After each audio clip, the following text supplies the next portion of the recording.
What is up, Packer fans? Back again. Here we are talking more about Aaron Rodgers, but the Jordan Love era has begun. I am more excited than probably anybody. I really cannot wait to see this kid get a full season under center, see what he can do with the weapons he has, see what Matt LaFleur can set up for him, get him situated, run the football, maybe build up that offensive line a little bit more. I don't know what's going on with Bakhtiari. I know they restructured him. Is he staying? Are we trading him? We'll see. But still, we'll have Elkin Jenkins, of course, Pro Bowler, and then see if we can solidify that offensive line for Jordan Love, and then maybe get him another weapon, maybe draft one. I don't know what the draft compensation will be for Aaron Rodgers just yet. We're waiting to see the final terms. The trade actually has not gone through completely yet. Rodgers just has said that, yes, I do intend on playing, and I do intend on playing for the Jets. The details have to get hashed out now, but now that gives the Packers a little bit more leverage because now the Jets are like, oh, now he wants to come here. We got to get him. So it's going to be interesting to see what the compensation is, see what the draft capital will be, see if there's a player involved maybe. Maybe it'll be a package deal for Bakhtiari. Maybe I don't know if they do a sign and trade type of thing like they do the NBA for a guy like Cobb. I know they want Mercedes Lewis too. So, but they're all free agents. Cobb is, and Lewis is at least. Bakhtiari is under centers or under contract. So not under center. He's at left tackle, but he's under contract. So it'll be interesting to see what happens with all of this, all the different details. But either way, it'll be really important for the Packers to draft the right players to go around Jordan Love, help him succeed next season. They're talking like if he goes 8-9, that's a win for the Packers. They can build on that. He'll likely be there longer, of course, if he does that. If they really suck and he's horrible, the Packers will have to figure out something else. But I think he'll be suitable. I think he'll be pretty good, actually. The NFC North is getting better. Justin Fields will be better. The Vikings seem like they did okay, but I think they'll do a little bit of a decline next year. Zadarius Smith is trying to get out of there. So in the Lions, they lost Jamal Williams. He went to the Saints, and I'm not really sure what they're doing. I would have kept him just because of the attitude he brought that team. We'll see what the Lions look like without him. Jared Goff, another year older. We'll see what the Lions do. They do have some picks in the first round. The Bears do too as well, of course. So it will be interesting to see what happens in this draft, what the Packers can do, what the kind of picks they get, and what they do in free agency with all this extra money they're going to have now. They still have a dead cap hit for Rodgers this year and next year if he plays. So it'll be interesting to see what they do with this money, though. Go out and get a guy. Use that to trade for a guy and then pay him when he comes. Who's going to want to come here now without Aaron Rodgers? Who's going to want to come play with Jordan Love, at least on the offensive side of the ball? The defense looks like it could be good again. I'm really excited about seeing these guys take another year. These young guys see Jair again, another year after the injury, and then see some of the other playmakers. Hopefully Rashawn Gary comes back sooner than later. That's going to be the waiting game. Obviously, he's a bigger guy, like 6'4", 260, 280, so he's putting a lot of pressure on that knee, and he needs to be right before he can come back. So it's going to be probably a full year. So we'll see when he can get back, maybe November-ish, I'm thinking.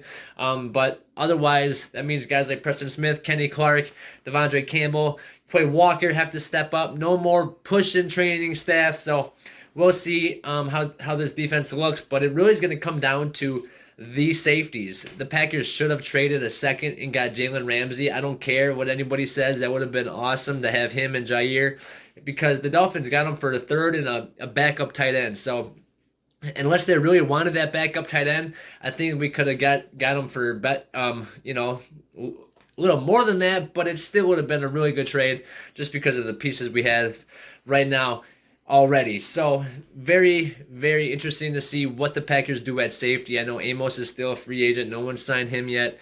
I know Darnell Savage is under contract. We have to pay him $7 million because it's his fifth-year option. So he's due that no matter what. If we cut him, we still have to pay him that much. So other than trading him to somebody, we're basically on the hook for that. So he'll be a safety. Maybe he'll be the nickel guy again. Keyshawn Nixon signed for 1 year, so he's kind of the nickel corner. So it'll be interesting to see what they do at safety. Maybe they give Savage another chance to draft a guy.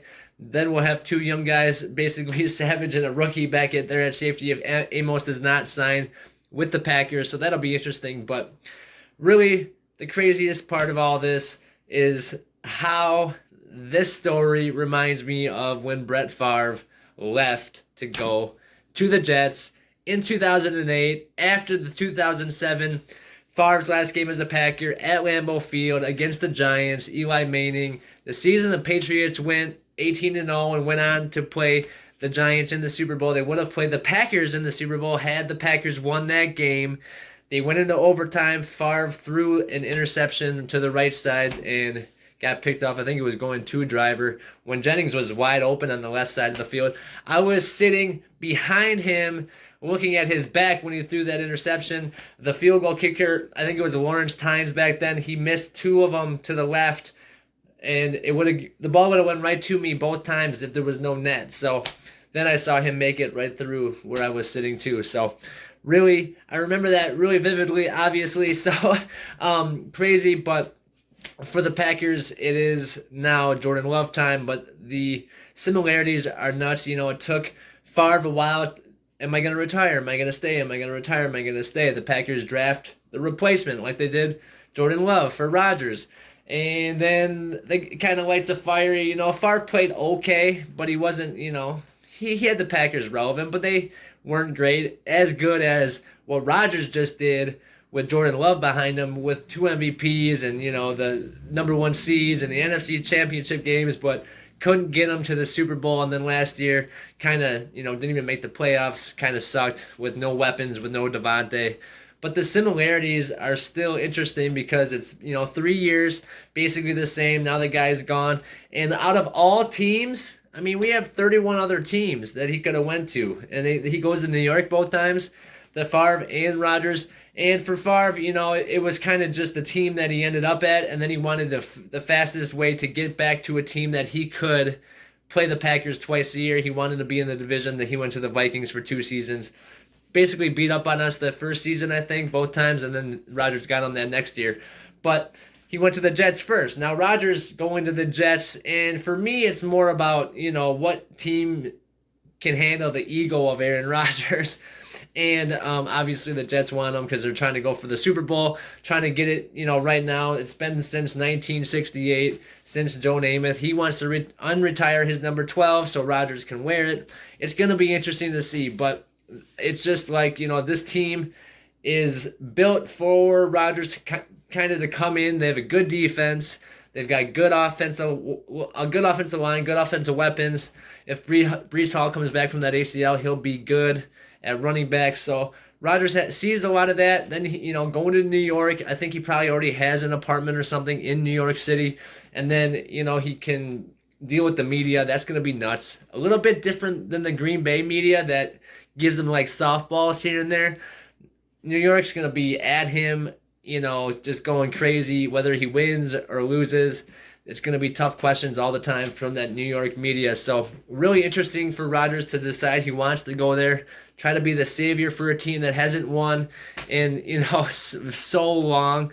And it's really going to be interesting to see how he does. It's been over 50 years, 55 years now since the Jets won. So that's crazy. And now Rodgers is trying to come in, be the savior at 39 years old with guys he doesn't even know, come in, and he didn't even want to play with the young guys in Green Bay. Now he wants to bring the old guys with him from Green Bay, probably not get to know the young guys in New York, and then he's going to have similar results that he had with the Packers, probably not even as good. They might really struggle in a division that has Belichick twice, who always plays everybody in the division tough. And then the Dolphins, who are looking better, that Dolphins defense and that Dolphins offense look good. And then you have Buffalo, who pretty much owns the East right now. And that's just the division. Then you're talking about the rest of the division, or the conference. So obviously Mahomes and Herbert and, Lamar Jackson, whatever ends up happening with him. And then Joey Burrow, of course. So, and then there's other guys, obviously. And then you have to play the NFC teams, and who knows what the schedule will look like for Aaron Rodgers this season as a Jet. What a way to end the career of Aaron Rodgers, kind of following suit with what Brett Favre did. Now Jordan Love time, which I'm super excited about.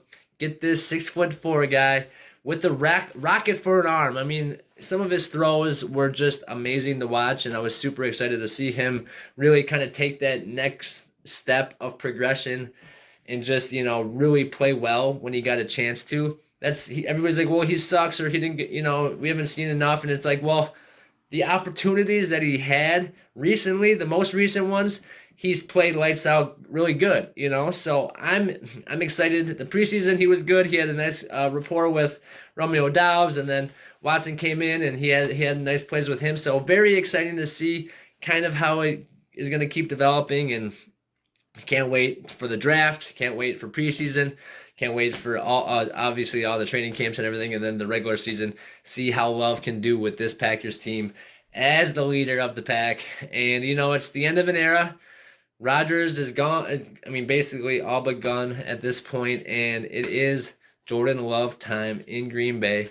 I wish the kid luck. We're gonna back whoever is the quarterback of the Packers, because that's what we do.